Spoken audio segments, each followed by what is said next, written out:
اللہ تعالیٰ نے قرآن مجید فرقان حمید میں ارشاد فرمایا ہے کہ فاسألوا اہل الذکر ان کنتم لا تعلمون۔ اگر تمہیں کسی بات کا علم نہ ہو تو اہل علم سے سوال کر لیا کرو، اہل ذکر سے پوچھ لیا کرو۔ سوال کرنا بڑا اچھا عمل ہے، لیکن سوال صرف ضرورت کے وقت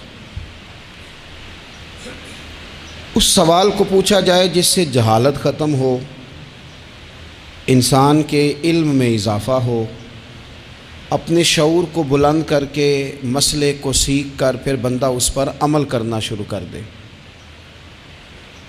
نبی پاک صلی اللہ تعالی علیہ وسلم کے صحابہ حضور سے سوالات کرتے تھے۔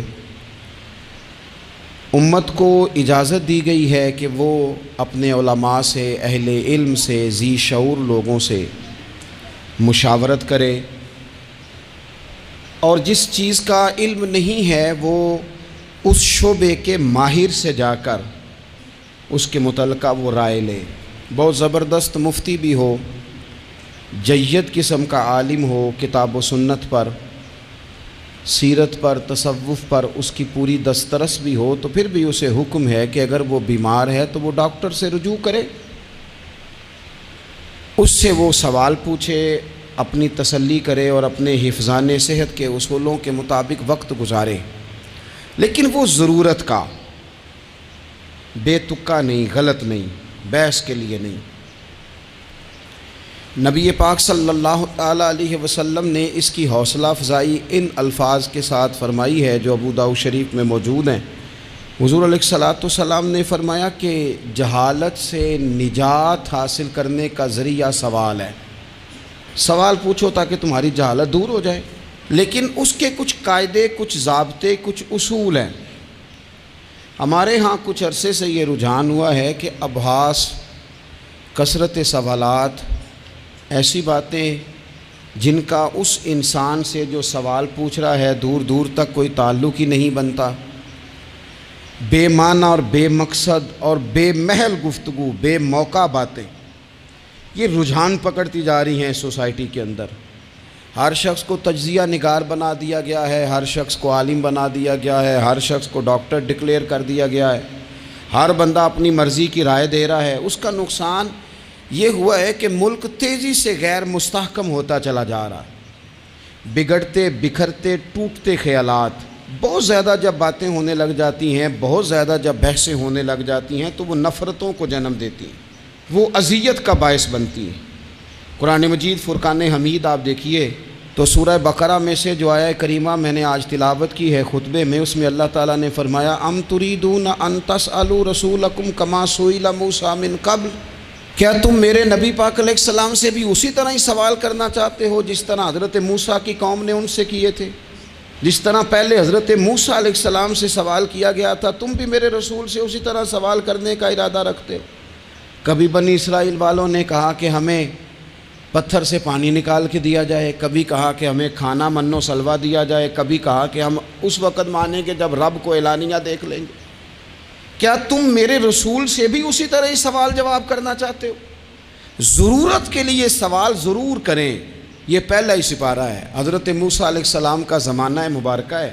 ایک شخص نے اپنے کزن کو، اپنے چچا کے بیٹے کو، چچا زاد کو قتل کر دیا اور خود ہی اس کا مدعی بن کے حضرت موسیٰ کے پاس آیا کہ بتائیے جناب میرے اس بھائی کو کس نے قتل کیا ہے؟ حضرت موسیٰ نے ایک سادی سی بات کی، کیا فرمایا؟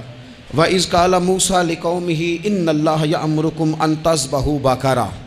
حضرت موسیٰ علیہ السلام نے اپنی قوم سے کہا کہ اللہ تمہیں حکم دیتا ہے کہ ایک گائے ذبح کرو، گائے کا کچھ حصہ مقتول کو مارو، وہ خود اٹھ کے بتا دے گا مجھے کس نے قتل کیا ہے۔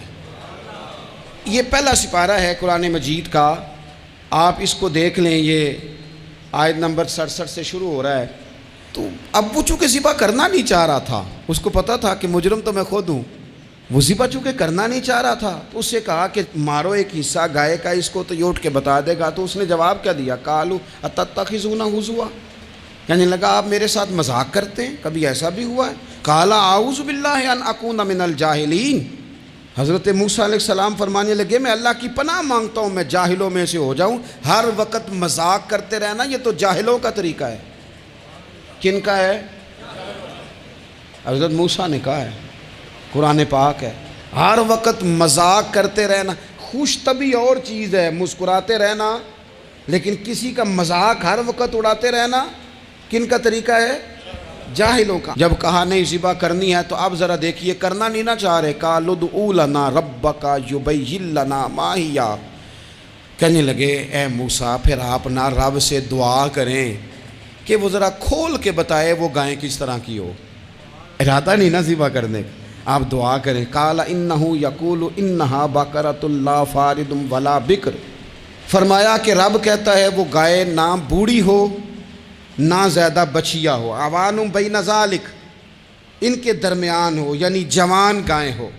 فافعلوا ما تؤمرون، کرو جس کا تمہیں حکم دیا جا رہا ہے۔ قالوا ادع لنا ربک یبین لنا ما لونھا، لو اگلی بات سن لو، کہنے لگے آپ دعا کریں رب سے کہ وہ کھول کے بتائے اس کا رنگ کس طرح کا ہو، رنگ بتائیں کس طرح کا ہو۔ قال انہ یقول انہا بقرۃ صفراء، فرمایا رب فرماتا ہے کہ صفراء رنگ کی ہو، یعنی گہرے زرد رنگ کی ہو۔ یہ رب فرماتا ہے اس طرح کی گائے ذبح کرو۔ فاقع لونھا تسر الناظرین، اور جب کوئی اسے دیکھے تو اسے اچھا بھی لگے، آنکھوں کو اچھی لگے وہ گائے، اس طرح کی گائیں ذبح کرو۔ لو اتنی باتیں بتا دی۔ قالوا ادع لنا ربک یبین لنا ما ہی، کہنے لگے نہیں آپ پھر دعا کریں اللہ ذرا کھول کے بتائے گائیں کس طرح کی ہو۔ ان البقرہ تشابہ علینا، ہمیں ذرا گائیں پر شبہ پڑ گیا ہے کس طرح کی ذبح کرنی چاہیے۔ وَإِنَّا انشاءاللہ لمہتدون، اگر اللہ نے چاہا تو ضرور ہم ہدایت پا جائیں گے۔ پھر اللہ تعالیٰ نے فرمایا کہ قال انہ یقول انہا بقرۃ لا ذلول تثیر الارض، گائیں اس طرح کی ہو کہ وہ کبھی کھیتی میں نہ چلائی گئی ہو، یعنی اس کو کبھی کام نہ اس سے لیا گیا ہو۔ بیل کو لوگ لگاتے تھے نا، جو کام آج ٹریکٹر سے لیا جاتا ہے وہ گائے بیل سے لیا جاتا تھا، تو وہ کھیتی باڑی کے کام نہ اس کو لگایا گیا ہو۔ ولا تسقی الحرث، اور نہ اس سے پانی نکالا گیا ہو، نہ کھیت چلانے ہل چلانے میں لگائی گئی ہو، اور وہ جو کنواں ہوتا تھا جس کے گرد گائیں گھومتی تھی، تو کہا وہ بھی کام اس نے نہ کیا ہو گائے نے۔ مسلمۃ لا شیۃ فیہا، وہ ہر عیب سے پاک ہونی چاہیے۔ قالوا الآن جئت بالحق، اب کہنے لگے اب آپ صحیح بات لے کے آئیں، اب سوال ختم ہو گئے نا، کہنے لگے اب آپ بات فذبحوہا، انہوں نے ذبح کر دی۔ وما کادوا یفعلون، پر ایسا کرتے نظر آتے، لگتا نہیں تھا کریں گے ذبح پر ذبح۔ اچھا یہ گائیں پھر ملی کیسے؟ امام خازن کہتے ہیں کہ ایک نیک آدمی تھا، تو اس کا آخری وقت آ گیا، تو اس کے پاس جو کل جمع پونجی تھی وہ ایک بچیا تھی، گائیں کی بچی، بچیا ویڑی، اس کے پاس وہ ایک بچیا تھی صرف۔ تو اس نے اس طرح کیا کہ اس کی گردن پر ایک مہر لگائی، اللہ کے نام پر بطور امانت اس نے اس کو جنگل میں چھوڑا، کہا یا اللہ میرا بیٹا ایک ہی ہے وہ بھی چھوٹا ہے، اس کی حفاظت کرنا اور میرے بیٹے کو پہنچا دینا۔ بچہ بالغ ہو گیا، اس کی ماں نے کہا بیٹا جو امانتیں رب کے پاس رکھوائی جائیں نا ان میں خیانتیں نہیں ہوا کرتی، جا کے جنگل میں آواز دے تیری گائے واپس آ جائے گی۔ اس نے جا کے جنگل میں آواز دی کہ وہ جو میرے باپ نے امانت رکھوائی تھی وہ کدھر ہے؟ وہ نشان لگی ہوئی گائیں دوڑتی ہوئی اس کے پاس آئی۔ واللہ خیر الرازقین، جب رب بندوبست کرے، جب اللہ بندوبست کرے تو پھر معاملہ اور ہوتا ہے۔ وہ گائے آ گئی، اب اس نے کیا کیا اس نوجوان نے کہ وہ گائے گھر لایا، ماں سے آ کے کہا کہ اماں یہ تو اللہ نے فضل کر دیا۔ ماں کہنے لگی پتر حالات ہمارے خراب ہیں، منڈی میں لے جا اسے بیچ دے، لیکن سودا میری مرضی کے بغیر طے نہ کرنا۔ کس کی مرضی کے بغیر؟ کس کی؟ اماں کی مرضی۔ اور سنو یار، تھے کچھ لوگ جن کو لوگوں نے تانے بھی دیے کہ تم ماں کے پیچھے لگ گیا ہے، لوگوں نے بڑا کچھ کہا، پر جو ماں کی مرضی پہ لگیں ناکام نہیں ہوتے زندگی میں۔ یہ دیکھو ماں کی مرضی پہ لگا، اس کی قیمت کتنی تھی گائے کی؟ بڑی مہنگی تھی، پر 3 دینار کی تھی۔ منڈی میں لے گیا، 3 دینار اس کی قیمت لگ گئی، تو ماں نے کہا تھا میری مرضی کے بغیر سودا نہ کرنا، اب بچے تو نہیں نا مانتے، اماں کو کیا پتا باہر بزنس کیا ہے، لین دین کیا ہے، پر ماں نے کہا تھا میری مرضی، بندہ دے رہا ہے اسے 3 دینار، اس نے کہا جی میں نے طے تب کرنا ہے، ڈن تب کرنا ہے، پہلے اماں سے پوچھنا ہے۔ گھر جا کے اماں سے پوچھا، اماں کہنے لگی دے دے، واپس آیا تو اس نے کہا کہ میں 6 دینار دیتا ہوں پر میری شرط ہے، ماں سے نہیں پوچھنا۔ اس نے کہا تو 12 بھی دے، ڈن تب بھی ہونا ہے جب اماں نے کہنا ہے۔ وہ جب اس طرح کی اس نے گفتگو کی، واپس اپنی والدہ کے پاس گئے، کہنے لگے اماں سمجھ نہیں آتی، 3 دینار کی گائیں بندہ 12 میں خریدنے کو تیار ہے، شرط لگاتا ہے کہ اماں سے نہیں پوچھنا۔ تو والدہ کہنے لگی پتر پہلے اس سے جا کے پوچھ کیا وہ ہے کون، یہ کوئی روحانی معاملہ ہے، کوئی غیبی مدد ہے، پوچھ۔ اس سے جا کے پوچھا تو وہ کہنے لگا میں تو فرشتہ ہوں اللہ کا، تو نے گائیں بیچنی نہیں، اس لیے کہ تیرا باپ بھی نیک ہے، تیری ماں بھی نیک ہے، رب تیرے رزق میں برکت پیدا فرمانا چاہتا ہے۔ ماں باپ نیک ہونا رزق میں برکت ہو جاتی ہے، ماں باپ نیک ہوں، ان کی صالحیت کا اثر پہنچتا ہے بچوں تک، رزق حلال کما کے لانے والے ہوں تو گھر میں برکت ہوتی ہے۔ جا کے کہا کہ تیرے ماں باپ نیک تھے، اسے نہ بیچنا گائے کو، تو کیا کریں؟ کہنے لگے بنی اسرائیل والے سوال کر کر کے خود مشکل میں آ گئے۔ اب وہ ایسی گائے جو جوان بھی ہو، یہاں تو ہر غریب آدمی اپنی گائیں یہاں لگا دیتا ہے، کھیتی باڑی میں یہاں لگا دیتا ہے، کنویں میں پانی نکالنے میں، تو یہاں تو ہر ایک کی گائیں، تو ایسی گائیں جس کا رنگ بھی اتنا پیارا ہو، زیادہ بوڑھی زیادہ بچی بھی نہ ہو، اور ابھی تک کھیت میں بھی نہ لگی ہو، وہ سوائے تیرے کہیں نہیں ہے۔ اس نے کہا چل پھر مہربانی کر بتا میں کتنے کو دوں گائیں، اگر وہ آ جائیں تو کتنے کو بیچنی ہے؟ اسے کہنا کوئی نہیں، ریٹ تو زیادہ کرنا ہی نہیں، ان سے کہنا گائے کے اندر سے گوشت نکال دیں اور جتنا گوشت ہے اتنے پیسے بھر دیں، اس کی کھلڑی بھر دیں۔ اب وہ بنی اسرائیل والے ڈھونڈتے پہنچ گئے، کہا جناب گائیں 3 دینار کیا 6 لے لو۔ اس نے کہا نہ بھائی، ذبح کروں گا، گوشت نکالوں گا، جتنا وزن گوشت کا اتنے پیسے بھرو گے کھال میں تو پھر گائے تمہیں ملے گی۔ اب مجبور تھے، کیا کرتے؟ ابن کثیر حدیث لائے ہیں، امام سیوطی نے در منصور میں بھی لکھی ہے، نبی پاک صلی اللہ علیہ وسلم نے فرمایا سنو جوانوں، اور اسے دل کی تختی پہ لکھو، نبی پاک علیہ السلام نے فرمایا اگر بنی اسرائیل والے زیادہ سوال نہ کرتے تو اتنی مشکل کا شکار نہ ہوتے۔ انہوں نے سوال اتنے کیے کہ چارہ نہیں ہے اب ان کے لیے، چارہ نہیں ہے اب ان کے لیے کہ یہ ادھر ادھر جا سکے، مجبوری بن گئی، یہی گائے خریدنی ہے، یہی لے جانی ہے۔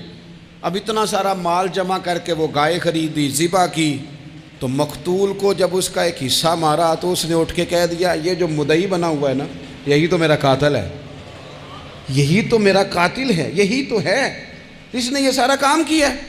تو زیادہ سوالات کرنا، بہت زیادہ سوالات کرنا، ہر وقت بحث میں رہنا، نبی پاک صلی اللہ تعالیٰ علیہ وسلم نے منع فرمایا، اور میرے رسول پاک علیہ السلام نے فرمایا یاد رکھو 3 چیزوں سے ہمیشہ بچو، بخاری مسلم میں موجود ہے۔ ایک تو فرمایا کثرت کیلو کال سے بچو، زیادہ بحثیں نہ کرو، اور دوسرا حضور علیہ السلام نے فرمایا مال کو ضائع کرنے سے بچو، اور تیسرا فرمایا زیادہ سوال نہ کیا کرو، زیادہ سوال نہ کیا کرو۔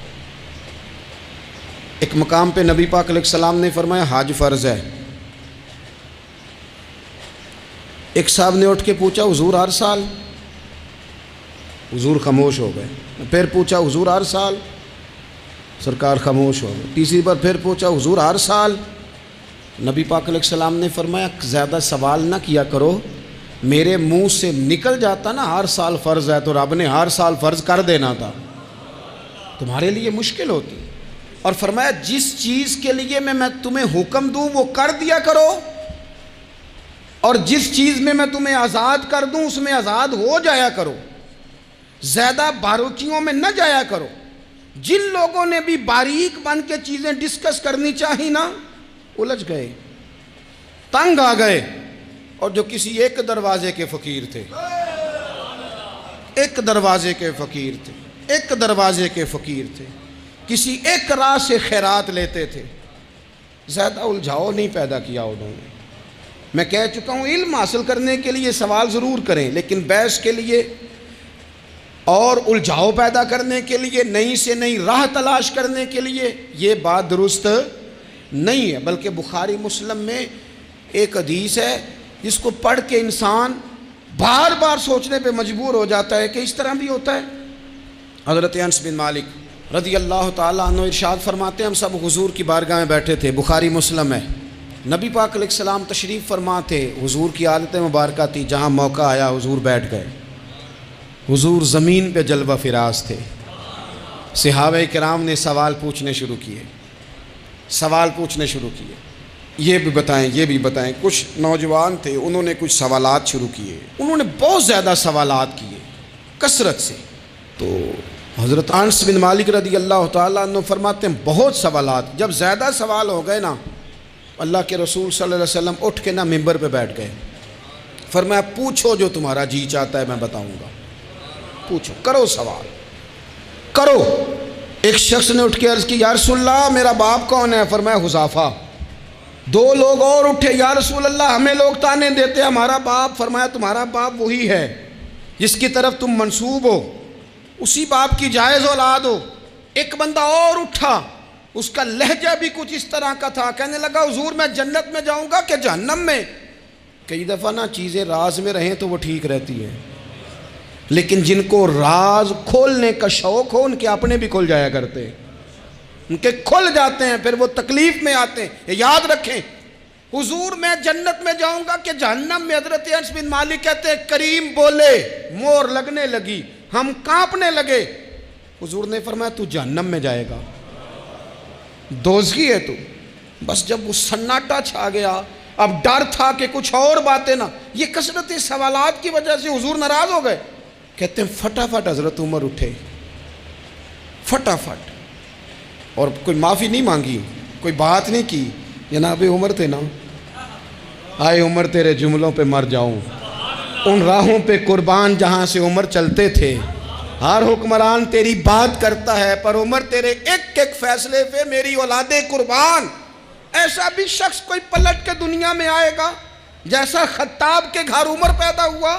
حضرت فاروق اعظم اٹھے، یوں ہاتھ باندھے، رو پڑے، کہنے لگے نہ حضور نہ، رضیت باللہ ربا وبالاسلام دینا وبسیدنا ومولانا محمد نبی و رسولا۔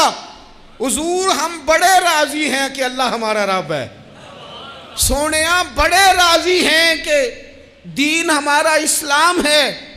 یا رسول اللہ ہم بڑے راضی ہیں کہ اللہ نے آپ کو ہمارا نبی بنا کے بھیجا ہے۔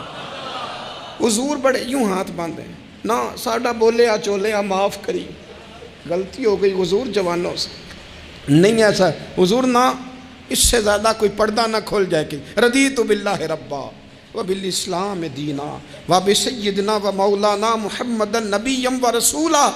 وہ ضرورت کے لیے سوال ضرور پوچھا جائے، حضور پسند کرتے تھے، لیکن بحث میں الجھ جانا، ہر وقت دین کو تختہ مشق بنا لینا، ہر وقت میرا دل تڑپتا ہے، کبھی کبھی سوچتا ہوں یہ میرے نبی پاک کا دین ہے،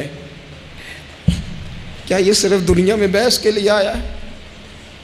جس کو 4 لفظ آئے اس نے میرے حضور کے دین کو ذریعہ بحث بنا لیا۔ صبح بھی بحثیں، شام بھی بحثیں۔ کریم محبوب علیہ السلام نے جو طائف میں روڑے کھائے تھے وہ اس لیے کہ امت بیٹھ کے بحثیں کرے، اس لیے امام علی مقام نے سارا گھرانہ کربلا میں دے دیا کہ تم بحثیں کرو۔ عمل کب کریں گے؟ کرو بحث، صبح بھی کرو، ہر بندہ کرے، مولوی بھی کرے، مفتی بھی کرے، مناظر بھی کرے، اور چلو علماء تو کبھی اعلاء کلمت الحق کے لیے کوئی گفتگو کر بھی لیں۔ ہر چوک چراہے میں بحث، ہر جگہ مناظرہ، خدا را بلا ضرورت تو چھوڑ دیں، بلا وجہ تو چھوڑ دیں، کبھی تو مان کر چلنے کا مزاج بنا لیں، کبھی تو قبول کر لیں۔ یا رسول اللہ رضیت باللہ ربا وبالاسلام دینا وبسیدنا ومولانا محمد نبی و رسولا۔ حضور بڑے راضی ہیں کہ اللہ ہمارا رب ہے، اسلام ہمارا دین ہے، آپ ہمارے نبی ہیں۔ حضور ہم بڑے ہی راضی ہیں، ہم پر کرم نوازی ہو جائے۔ تو حضور نے فرمایا عمر بیٹھ جا، اللہ تیرے اوپر رحم فرمائے۔ عمر بیٹھ جانا، رب تیرے اوپر رحم فرمائے۔ اور پھر فرمایا عمر یہ رب نے تجھے ہی توفیق دی ہے، یہ تجھے توفیق ملی ہے۔ تو اتنی زیادہ بحثیں. میں کبھی کبھی کچھ سوالوں کے جواب دینے کو جی نہیں نہ چاہتا. آپ جو سوال کر رہے ہیں وہ پتہ ہے حضور کے ایک عظیم صحابی کے بارے میں کر رہے ہیں. آپ ان پر بحث کرنا چاہتے ہیں, آپ ان کو تختہ مشق بنانا چاہتے ہیں. جی نہیں کرتا, وہ ہستی اونچی ہے. نہ بھائی نہ, دل نہیں مانتا, خیال نہیں پیدا ہوتا. ہم تو ان بزرگوں کے ماننے والے ہیں جو حضور کی ازواج کا اور چاروں بیٹیوں کا نام لیتے تھے تو وضو کر کے لیتے تھے. وہ تو باتیں کرتے تھے تو ڈر ڈر کے کرتے تھے, کہتے تھے توبہ توبہ توبہ. ہم کہاں اور وہ لوگ کہاں. لیکن آج ہر آدمی کو بحث کا شوق آیا ہے. ہر شخص ہے جو کہتا ہے مجھے بھی 3 باتیں آتی ہیں, میں بھی تھوڑا سا مفتی ہوں, میری بھی سن لو. تو اپنی زندگی میں اتنا دروازہ بحث کا نہ کھولیں, اتنا الجھاؤ نہ پیدا کریں, اور ایسے بے جا لا یعنی اور بے مقصد سوالات سے اپنے آپ کو بچائیں جن میں انسان پڑھے تو اس کے لیے الجھاؤ بڑھ جائے. بعض سوالات ایسے بھی حضور سے کیے گئے کہ سرکار نے ان پر سخت ناراضگی کا اظہار فرمایا. فرمایا اس سوال کی کیا حاجت. تو میں آپ سے گزارش کروں گا سیکھنے کے لیے مسئلہ ضرور پوچھیں, سیکھنے کے لیے. اب بہت ساری ایسی چیزیں ہیں جن کا قبر میں ہم سے کوئی سوال نہیں ہوگا, لیکن صبح شام بحث ہوتی ہے اس پہ. ہمارا کوئی اس مسئلے میں لینا دینا نہیں, لیکن ہم بحث کرنے کو صبح و شام تیار ہیں. اللہ تعالیٰ بابا فرید الدین مسعود گنج شکر, داتا علی حجویری اور ان مشائخ اور ان بزرگوں کی اس دھرتی پر فضل فرمائے, اور اس وطن کو اللہ قیامت کی صبح تک آباد فرمائے.